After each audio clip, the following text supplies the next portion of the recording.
திருவாரூர் மாவட்டம் பூந்தோட்டம் பகுதியில் செயல்பட்டு வரும் இந்தியன் ஓவர்சீஸ் வங்கியில் மகளிர் சுய உதவிக்குழுவினர் கடன் வாங்கச் சென்றபோது பெண் அதிகாரி ஒருவர் அவர்களை தரக்குறைவாக பேசும் வீடியோ வெளியாகியுள்ளது. இது தொடர்பான கூடுதல் விவரங்களை நமது செய்தியாளர் நேசராஜனிடம் கேட்கலாம். நேசராஜன், வணக்கம். அந்த பெண்களை அதிகாரி என்ன மாதிரியாக தரக்குறைவாக நடத்தினாரு, என்ன விவரம்?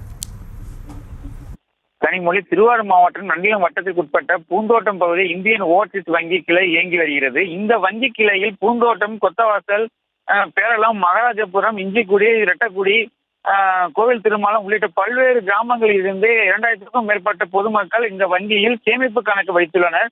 மேலும் இந்த வங்கியில் தனிநபர் கடன், மகளிர் சுய குழு கடன், மகாத்மா காந்தி தேசிய ஊரக வேலைவாய்ப்பு திட்ட ஊதியம் போன்றவையின் சேவைகளும் இங்கே வழங்கப்பட்டு வருகிறது. இந்த நிலையில் அப்பகுதியில் உள்ள மகளிர் சுய குழுவினர் கடன் வாங்குவதற்காக இந்த வங்கி கிளைக்கு சென்ற போது அங்கு பணியில் இருந்த நிர்வாக அதிகாரி பொதுமக்களை எழுந்து வெளியே போங்க, சிரிச்சிங்கன்னா அடிச்சிருவேன், யாருன்னு கூட பார்க்க மாட்டேன், உங்க குரூப்லாம் வெளியே போனதான் பணம் இல்லைன்னா கிடையாது என அநாகரிகமாக பேசியுள்ளார்.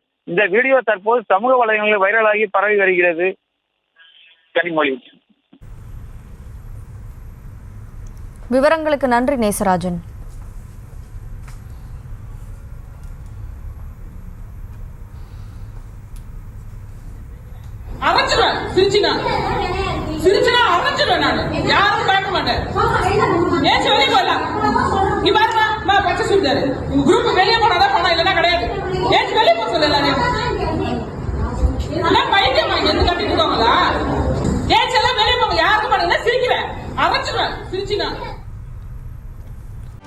செய்திகளை உடனுக்குடனும் துல்லியமாகவும் தெரிந்து கொள்ள சப்ஸ்கிரைப் பண்ணுங்க.